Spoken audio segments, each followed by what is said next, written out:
Hari Om everyone.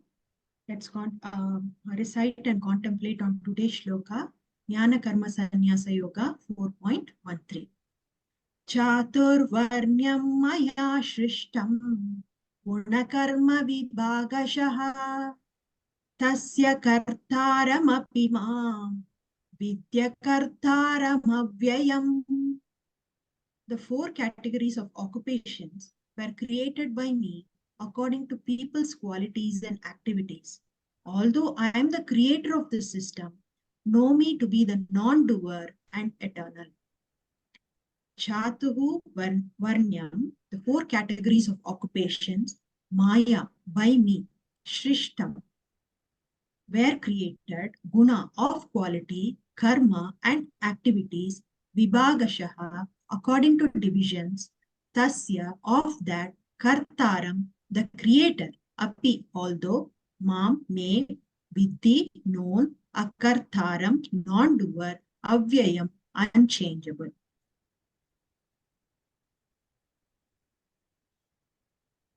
We can share our understanding of the shlokas. Who wants to go first? Yeah, sure, I'll go. Please, yeah. So, here Krishna talks about four varnas, which is created by him, as he mentioned, Brahmana, Kshatriya, Vaishya, and Shudra. So, these are all varnas based upon which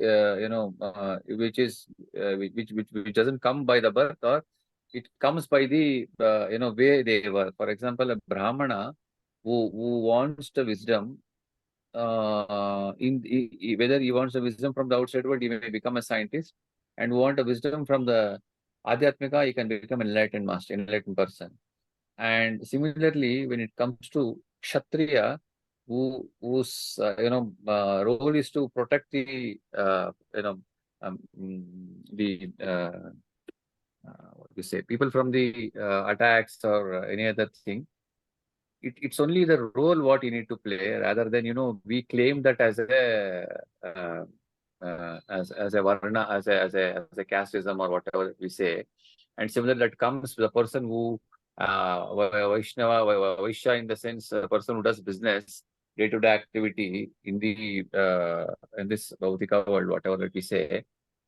And Shudra means the person who does the low category job, like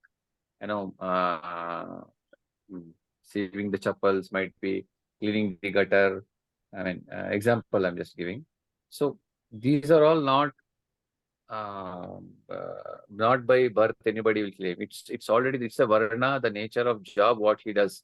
So later on, what happened? But even though he's created, but he's not. He don't have claimliness from Krishna. That's what he says. But what we do is, we have made it into a caste system. Like he is Brahmana, he is Kshatriya, he is Shudra, and he is XYZ categories, and we start claiming that I do this, I do that, and I am this caste, I belong to upper caste, I belong to lower caste. Wherein when Krishna created all these things, he claimed that I created, nor he showed that I am what do you say? You don't have katutva and gnatutva. That's what I understand from this shloka.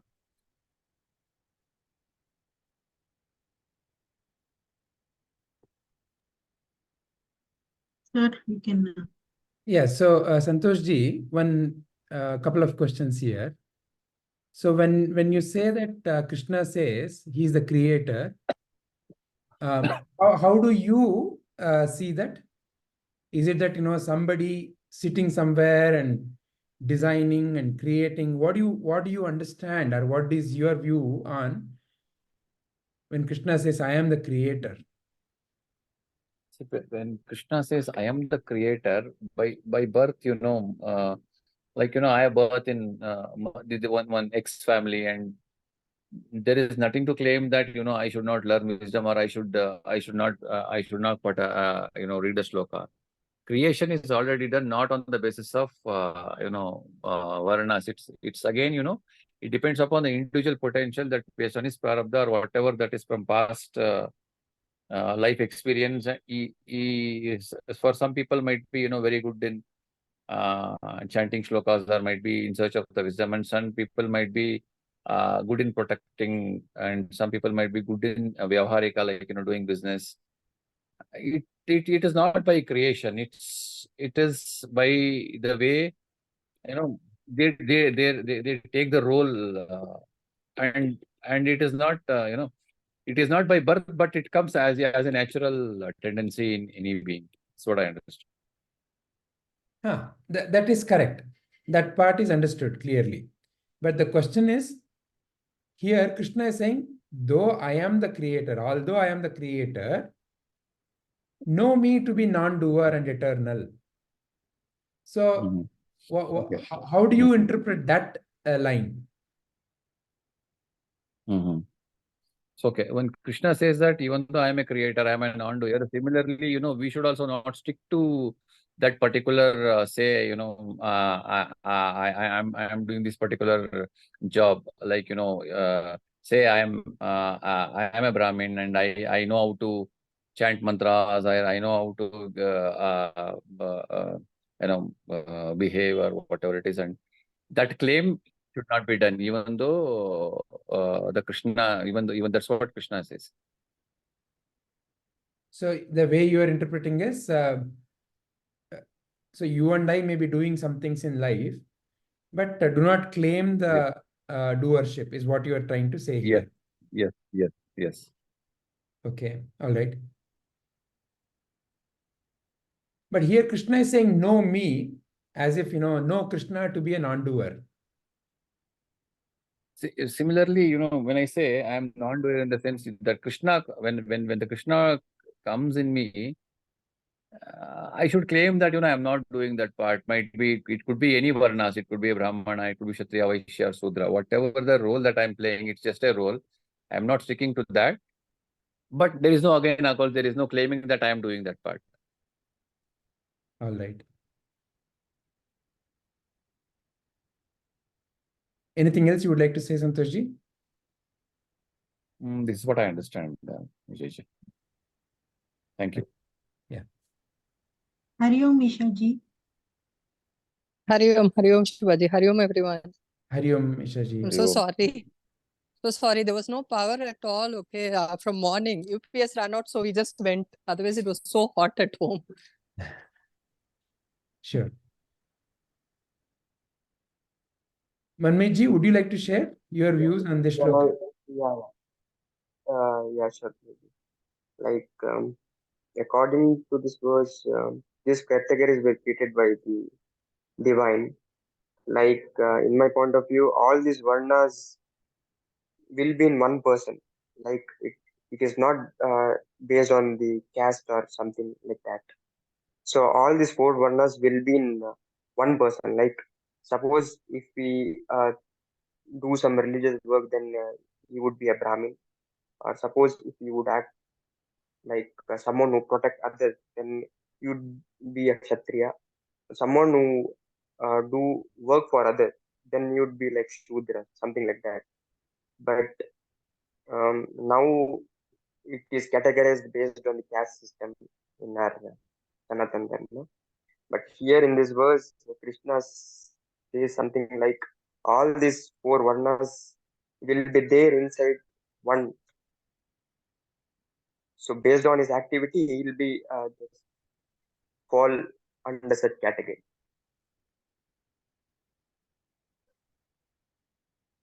And how do you interpret the second line, Manmeetji? Although I am the creator, when Krishna says, although I am the creator, know me to be the non-doer.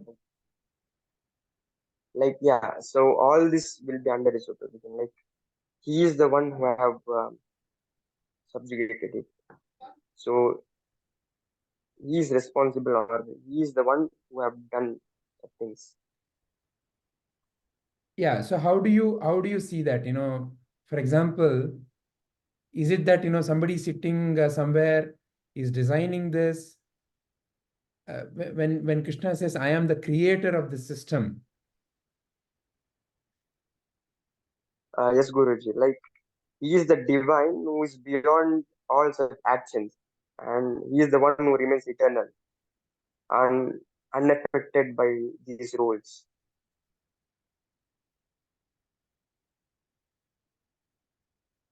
So it's does it bring to your mind a picture of, you know, somebody, just like how we say that, okay, for example, who designed this house? You'd show to an architect and say, oh, this is the architect who designed. So at one point in time, he must have sat somewhere and then using his computer must have drawn all the diagrams and said, okay, this is how the house should look like. Is that how it is when Krishna says, I am the creator of the system? How do you relate to that sentence?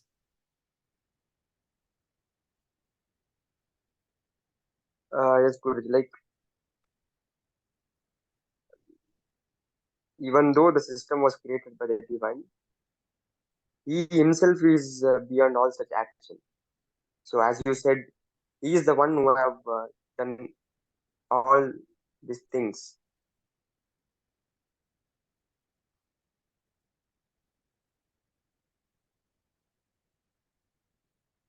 Can you hear me, Guruji? So by the creator, you know, because that's the image that comes to the mind, no? Somebody sitting there, sitting somewhere and then doing some design work. Or, you know, after the design is done, maybe, you know, the workers do the building according to the design, right? So is that what Krishna is doing? Yes, yes, Guruji. That's how you see this? Yeah. So he did this work sometime and then he stopped. And then he has allowed everybody to follow. Yes, yes, Guruji. He is the reason for all these things.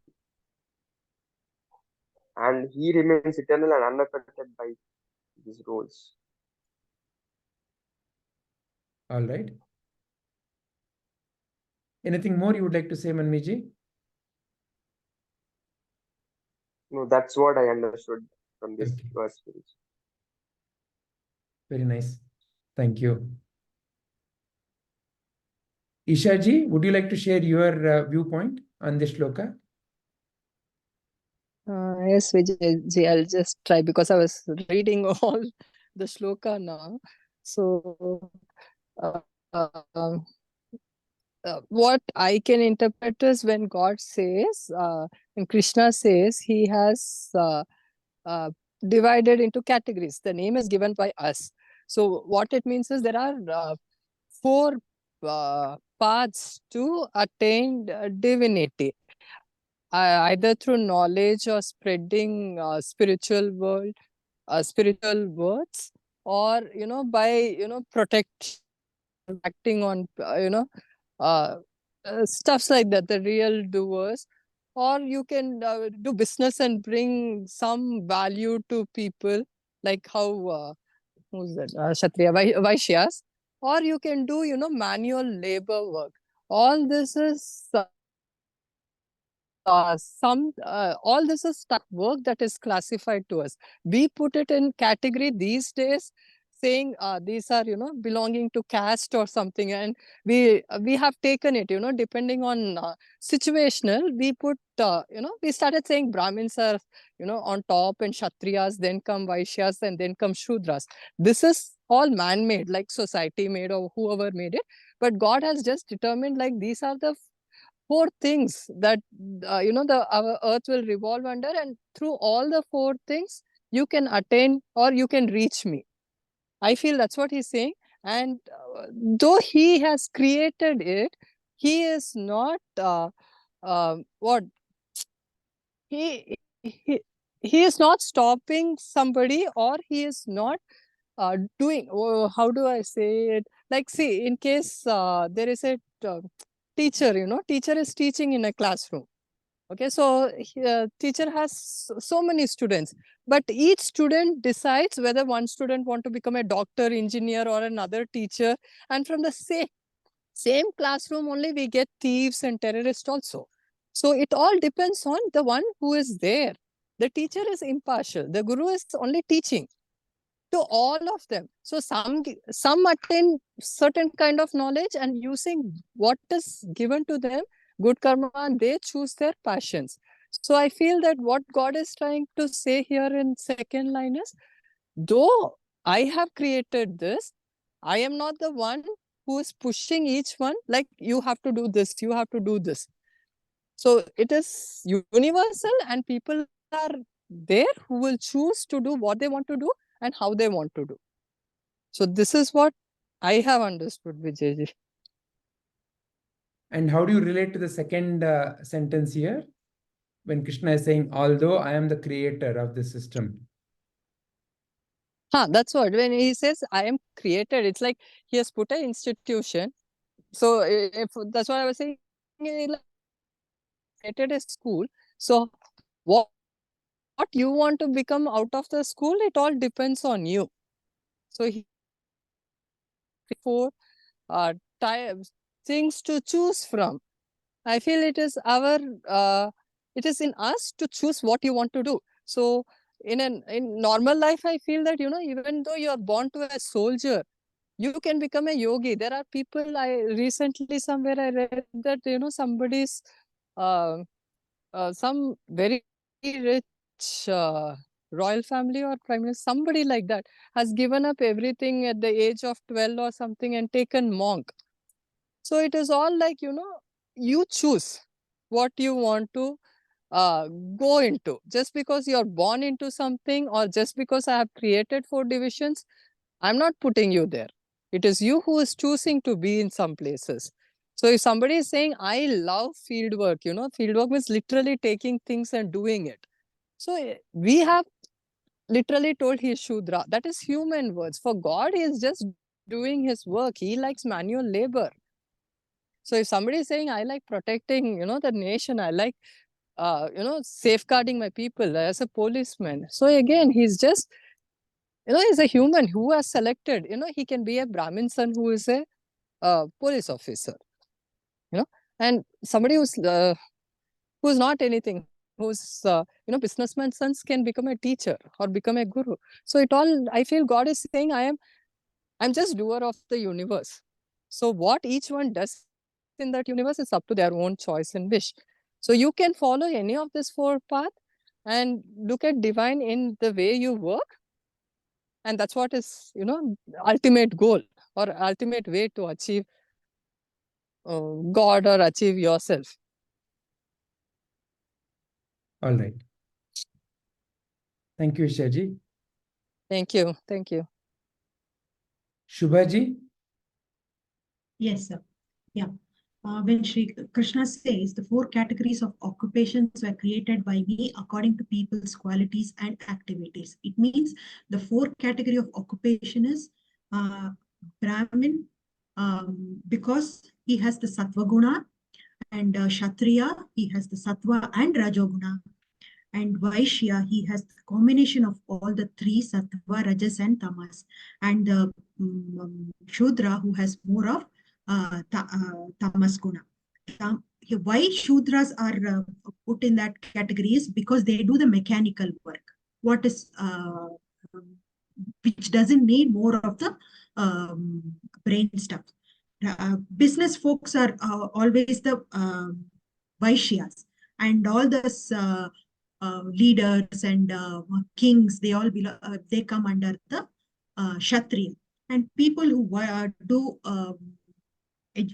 who are in the field of education and worship, they are part of the Brahmin this thing. So these categories were given not based on by the birth, which it is being interpreted wrongly now. But Krishna says he categorized it based on the people's quality and activity. And again, he says, although I am the creator of this system, know me to be the non-doer and eternal. Here we can take the example of plants. There are different kinds of plants. When each seed comes as a different, it can be a banyan tree, mango tree, or it can be a poison tree. Though the rain and the soil are the same, like Sri Krishna has given us a same, he has been impartial. He has given a impartial ground for all of us. It is up to us to take what it is. Same way, the rain is not partial. It falls on all the seeds. It is up to the seed how it comes out as a banyan tree or a mango tree or a poison tree. That is how I interpret this shloka, sir. And how do you see the second line, Shubhaji? Same question. Although I am the That's what this, yeah. Even though he has created, he has been impartial in his creation. He says, I am not the doer, because that is the example I gave, that the seed will grow based on,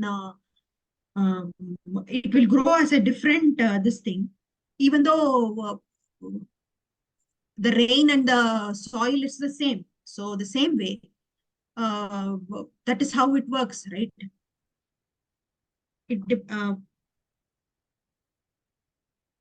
So how do you relate even though he has created it, even though he has created it, it is up to the person who takes that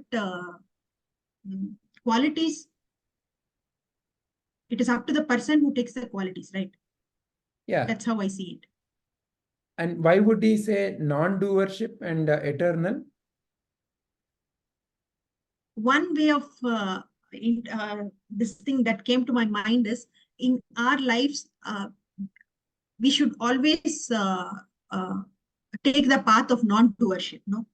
So I don't know if he is sending that message to us through this shloka.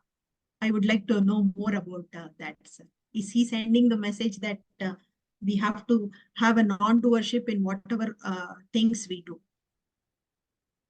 Okay. Yeah. Thank you, sir. Thank you, Shubhaji. So first, let's understand the varna, the word varna. This particular shloka is one of the most misunderstood, especially to spread a lot of wrong understanding about the Indian society. It is, one of the uglier social aspect which has been highlighted by many Westerners is the so-called caste system, jati. So jati and varna, and most people equate varna to jati and say, look, in Bhagavad Gita itself, Krishna has said, chātur-varṇyaṁ mayā sṛiṣhṭaṁ. He has only said there are 4 castes. So like that, many people interpret this in a very wrong sense. Varna and jati, they are not equal. Jati is essentially ja. So by birth, jati is by birth. So by birth, for example, you may be by birth, I was born in a place called, say, Bangalore. By birth, I was born in a place called Madras. So like that, a particular place happened to be the place of your birth. Similarly, by birth, I was born in a family of doctors. I was born in a family of priests. I was born in a family of maybe artists. Or maybe your family is so diverse. Oh, my family had a doctor, had an engineer, had a violinist, had a dancer. Very unique family. I had everybody.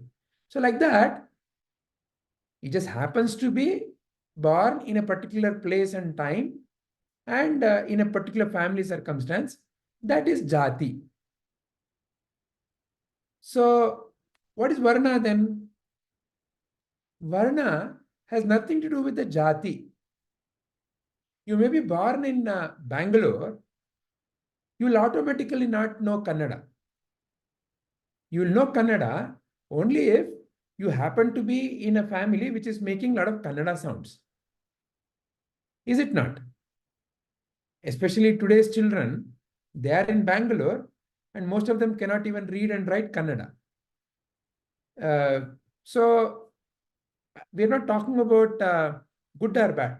I'm just saying this example so that we can distinguish between jati and varna. Or let's take another simple example. You may be born in a family of doctors. Automatically, will you become a doctor? Never.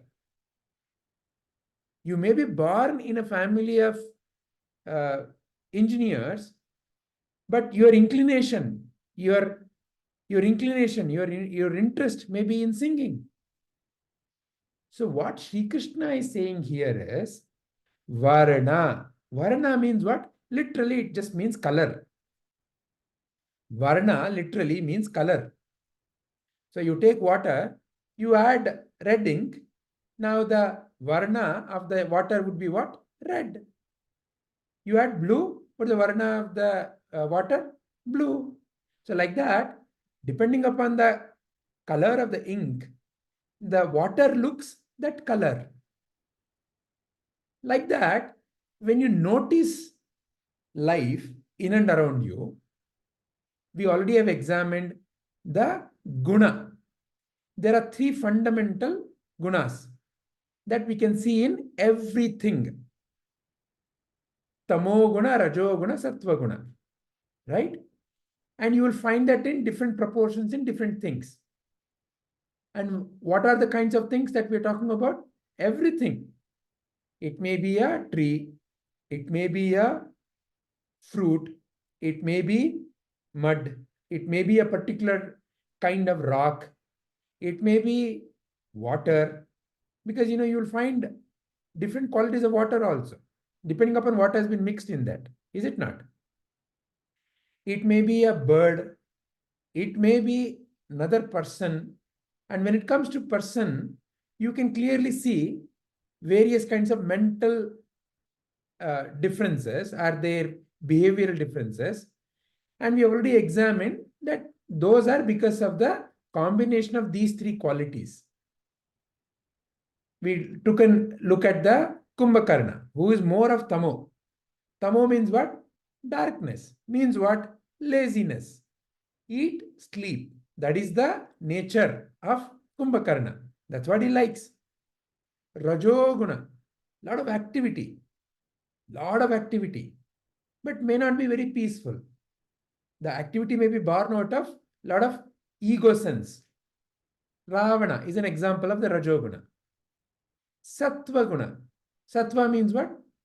A nature of peace and tranquility. In the same Ramayana story, Vibhishana. So like that, you can start noticing that when you look at people, you can see that these three fundamental qualities are there in everybody in different proportions. If sattva is more, you will see their inclination to be peaceful. If rajas is more, maybe easily irritable. Tamo is more, doesn't really matter, right? So this is the guna. Now, based on the combination of these three gunas, depending upon which is more, because if you really look at it, it can be now mixed in any different colors, any different proportions, no? It's like all of you who have done some kind of painting, you take a red color and a green color and you mix in different proportions, you start getting another new color. So like that, essentially all the colors are only three fundamental colors. The red, green and the blue, right? RGB. And then you mix them in different proportions. You start getting different varieties of colors and different shades of them. That's how you create different shades and colors. Fundamentally, only three. Or in other example, only 6 fundamental tastes for food. But the way you mix and the way you match them and the order in which you add them, you can create millions of varieties of dishes.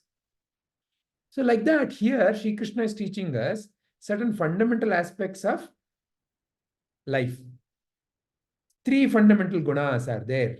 Similarly, 4 fundamental occupational tendencies, varna, 4 fundamental colors.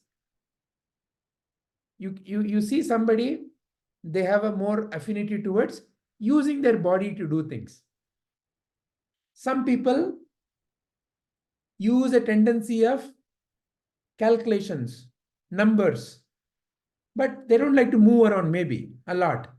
Maybe, to be the traditional way of looking at a Vaishya is somebody who would put up a store and should be able to sit there, right? On the galla pettige, and constantly be able to calculate and be able to control everything. So in a way, the tendency to, I don't want to move around, but I want to use my mind to do calculations, which one my customers will buy, which one I should produce, all this. So there is tendency like that, the Vaishya tendency. Or like you already have said, the Kshatriya tendency to use my own body to protect others. And in the process, my own body may get destroyed. But a Kshatriya is willing to offer his or her own body. And in a way, each of the occupational tendency has valuable input to make a holistic society. Is it not? If a society is full of only teachers, who will produce the food that you and I eat? Or if the society is full of only traders, who is there to buy and sell? What is it there to buy and sell? So like that, when you see a good society means these four occupational qualities are proportionately and harmoniously created so that a good society can happen. Shudra means what really? Shudra means someone who's willing to use his or her own body because he's someone who cannot see someone go hungry, as an example. That is the quality of the Shudra. Shudra doesn't really mean someone who does menial work. Shudra means someone People who serve. Exactly. Someone who looks at somebody and cannot bear their pain. If somebody is hungry, especially those of you who have been a mother, you know what it feels. If your child comes and says, "Amma, I'm very hungry," something in you starts moving. You really cannot see your child being hungry. So in that sense, at that time, you are bringing out your Shudratva to use your own body, to go and to cut vegetables. And while cutting vegetables, you definitely need to use your mind. It's not simply a mechanical activity. There is really no mechanical activity. A farmer is a lot more aware. You and I, amazingly, don't even know, especially today's children, most of the things about how to create whatever we are eating. For most children, milk comes from super mall, that whatever cooler, right? For many children, it is like that. And there are farmers who are so aware, so sharp, that they can tell you today it's going to rain or not rain. So like that, Shudra doesn't necessarily mean somebody who doesn't use mind. Or Shudra doesn't necessarily mean somebody who does a menial work. Shudra means somebody whose heart flows and who wants to help others. See, for example, there are all these palliative care units. Palliative care units are where modern medicine has given up on these patients and have given these patients only few more weeks or months to live. And in some cases, the families may not be able to take care of them because of the condition. Many terminally ill cancer patients or many other different kinds of diseases. And there are these nurses and caretakers in those palliative care units who have to take care of so many kinds of needs of these patients, whether they pee or poop or vomit, whatever, right? So Shudratva, it doesn't mean menial. It means they're willing to offer whatever their capabilities to help someone in such conditions. I'm willing to do physical labor.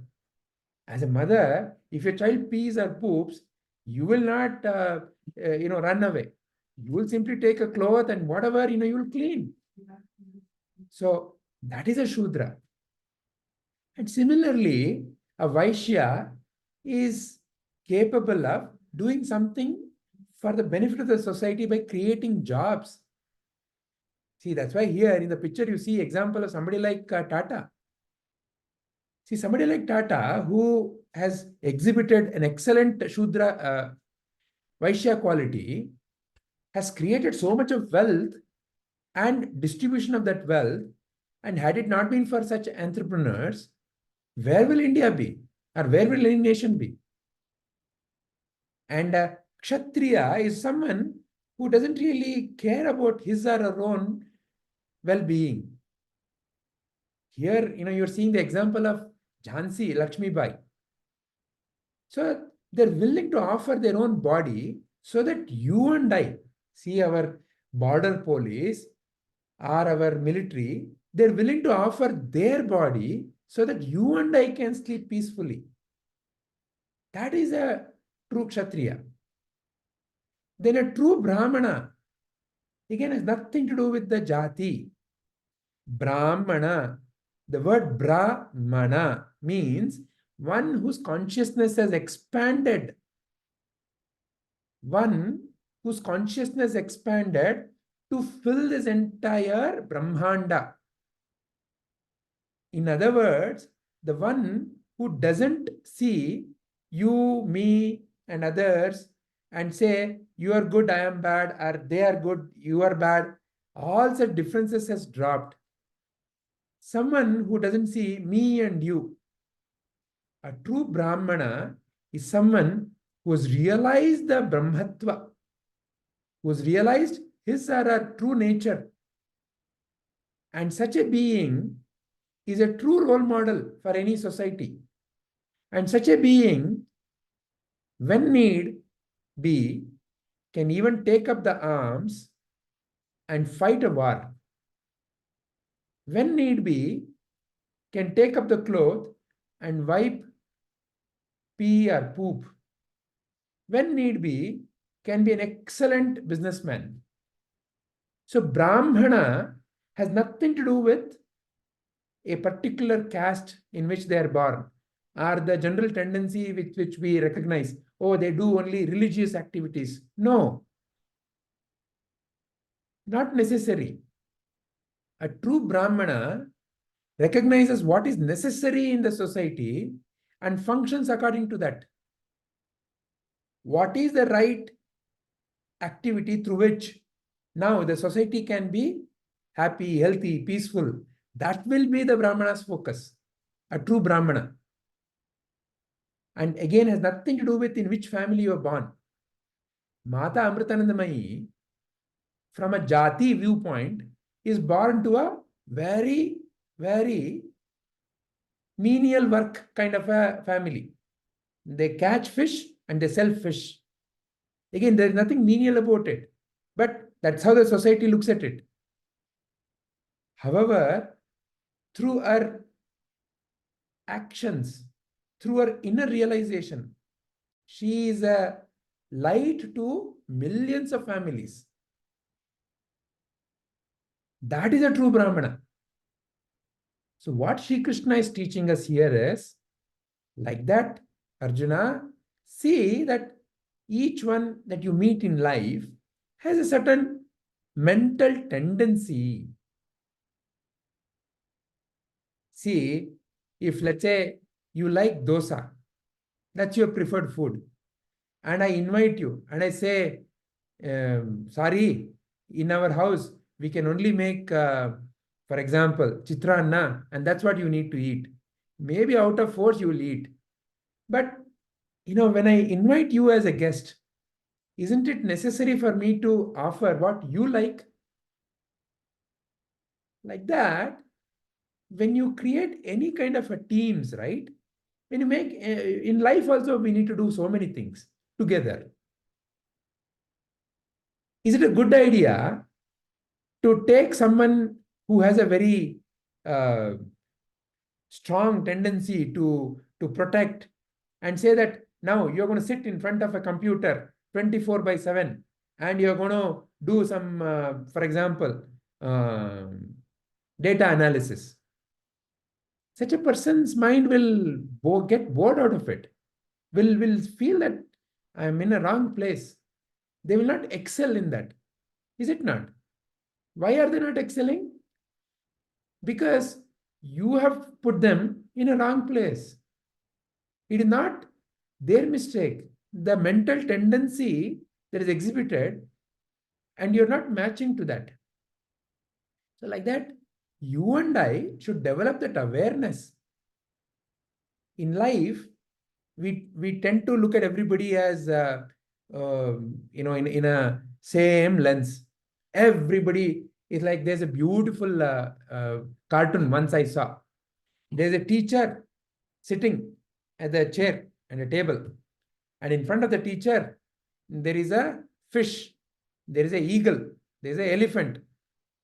And the teacher is saying, today, my dear children, we will see who is the best swimmer. We will have a competition and you will be graded for who is the best swimmer.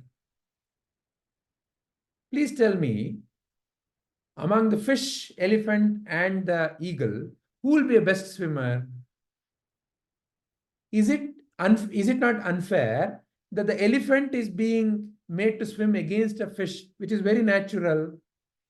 Or you can take any other example. Isn't that what you and I are also doing? Everybody thinks their child has to be a great scientist. Everybody has to read science only. Everybody has to read math only. Or everybody has to become number one only. So, aren't you and I responsible for creating that misery in that child if we start thinking like that and functioning like that? So Krishna is developing, first of all, the awareness in you and me. Look, this world that you are interacting with, it's not from a behavior, from an action viewpoint, is not same. Each one is unique. Each one is unique in their mental constitution. And when you harmoniously blend that, then it becomes a wonderful harmony. If I have only flutes in a harmony, it won't be nice. Flute has to be there, drums have to be there, keyboard has to be there, string has to be there. And as a conductor of that harmony, I need to know how to blend it. Is it not? Then only, nice. A.R. Rahman music. Very good. We enjoy. But it's the blending. Like, wonderful dishes all of you make. Chitrana is not only because of the rice. So many things are there in the right proportion. Like that, you and I should develop that awareness. That's the first aspect that Sri Krishna is teaching us here. Then he is bringing our attention to the fundamental nature of you and me. This action nature of you and me is a changing nature. Because this action nature is not going to remain constant. Through effort, you can always change your mental tendencies. That is where all the effort is, no? There's a beautiful story. It is said that the Sanskrit grammarian Panini, first he went to his guru saying, please teach me, I want to learn. And the guru, again, I don't know whether it's a true story or not, but it has wonderful realization. So therefore I'm telling. That guru apparently used to look at the hand and see whether that Shishya has a viddhyareka. And he said, oh, you don't have a viddhyareka. You cannot learn. Go. You're not fit for this. So you and I may have said, oh, that's our fate, or accepted that. But this fellow was a different fellow. He took a knife, he cut a line, and he went to the guru. And he said, all you wanted was a line, no? Look, I have a line now. Can I learn now? And apparently the guru said, wonderful guru, in a way was testing whether he really wants to learn or not. He said, I don't know whether the Vidyareka is the true sign of ability to learn, but I know for sure you will learn. Why? Because you have that grit and the determination to want to learn. So like that, you can change the constitution you only have seen in your life. Sometimes somebody might have said you cannot do. Maybe, say for example, I'm just saying, you cannot dance, but you might have learned how to dance. Or somebody might have said you cannot ride two-wheeler. You might have done it. Or somebody might have said something else like that. I'm sure. Just look within yourself. In your life, there will be something like that. But you have done it. What enabled you to do it? Because you put your inner power to say, okay, that is what they are saying, maybe, but let me figure out. And once when you made up your mind, you progressed. Is it not? So like that, Shri Krishna, first of all, is drawing our attention to something that is changing in you and me. That is nothing but the nature of our mind. Nature of our mind is not something that is static. Though you can see tendencies, it doesn't necessarily mean that that is the only thing. Some of us misunderstand and some of us use this in a wrong sense. They keep on saying, oh, this is my nature. I am always very angry. This is my nature, I cannot change. Or somebody may say, oh, my nature is very, I get disturbed very easily. This is my nature, I cannot change. So in a way, they cannot change only because they keep on telling themselves that they cannot change. Because they themselves have come into a situation in their mind that I cannot change. I can change. When I decide to change, you can change in terms of your mind. When you make up your mind, it's all to do with how you use your innate and your own inner power. Because the power is within you. So that is the aspect of the mind. Then Shri Krishna is drawing our attention to the aspect of you which is eternal and unchanging.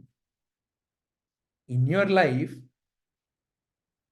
when you make something, you have brought out your ability through the mind to do something. Chitranna, puliogre, drawing, decoration, whatever, hundreds of ways by which you express your ability, your creativity. So you are the creator, is it not? In what sense? You put your mind, you learned it, and you made your mind and body work together, and it happened. And in that sense, you have created. But here Shri Krishna is drawing our attention to something fundamental, which is, though you may claim that I am doing, but in essence, the so-called I who is doing is not a real doer. And the doing is happening because of your fundamental nature of the awareness. It's like electricity makes a fan go, rotate. Electricity makes the fridge go cool. Electricity makes the computer work. But if you ask the question, is the electricity doing anything? Is the electricity doing anything there? It simply is flowing. In its presence, the fridge happens to do whatever it is doing. In its presence, the fan happens to do whatever it is doing. So like that, in that sense, electricity is not doing anything at all. But in its presence, without it, whatever the effect that you see cannot happen. So that is your true nature. The non-doership. You are not the doer. It is happening. And you are never born and never dying, eternal. So that aspect is what Sri Krishna is drawing our attention to recognize your true nature and to function in the world with awareness. So the first part of the shloka is to develop the awareness of how to function in the world. It's a fantastic thing. At a foundational, at a fundamental layer is the same. But at an expression layer, it's so unique, so diverse. And to function in that diversity, you need to use your mind, your power of awareness, your power of attention, your power of discrimination, and know what is what. What is the quality of this person? What is the quality of this person? What they like? Especially mothers, you know. Oh, if you have more than one child, what my first child likes, what my second child likes, you know it very well. So like that, developing a similar awareness about various aspects that are expressed in life. What is the quality of the mango versus what is the quality of the coconut? Can they mix together? Will it work well as a taste if they are mixed together? All this awareness, right? Because at an expression level, it's so diverse and so unique.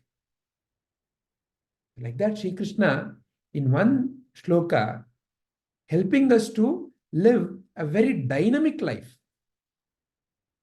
A very dynamic life.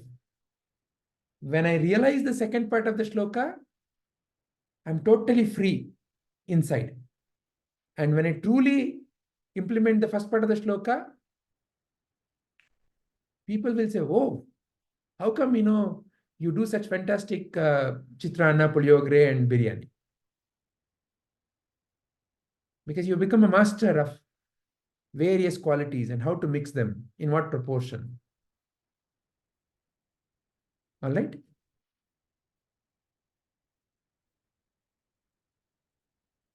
Any questions, anyone? Vijayji, second part you told, right? I mean, I am master in preparing chitrana and puliogre. Yeah. So how do we, the second part, I'm not, even though I'm the creator, I don't claim. So how can I, point towards that? The example what you give. So can we frame the question clearly? So the question is what? The question is the second stanza, when I say that, I have that power and ability to prepare a nice chitrana and puliogre or an artist or whatever it is. That is what, my proportionate way of, claiming the power within me and, showcasing to the outside world.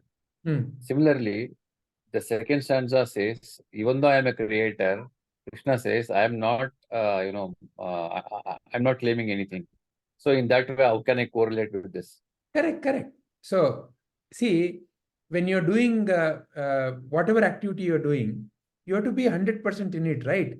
So whatever the role with which you're doing, for example, let's assume you're cleaning the toilet and you're cleaning the toilet as a, maybe, let's assume, your friends are coming home and you want to make your home look shine and neat and you're cleaning. So you are doing that, and while doing it, you should know how to clean, what, let's say, liquid to use, or should I pour water, or should I pour acid? So there's a whole lot of knowledge and thinking and learning that goes into make that happen, right? But fundamentally, when you start, let's say, claiming ownership, I have done it. That fundamental claiming of ownership is what causes the grief in life. Your friends may come and say, hey, this toilet, who cleaned it? So nasty. Or maybe before the friends come, your wife only will come and say, che, you cannot even do this toilet cleaning also. You're good for nothing. Then, suddenly that the husband who cleaned or the friend who cleaned the toilet gets so upset, no? Why is that? Yes. Why is that role getting upset? Yeah, correct. That is because of claiming the ownership. Ah. Yes. Got it. Yeah. Thanks, Vijayji. Any other questions or points? Ishaji, Manmeetji, Shubhaji.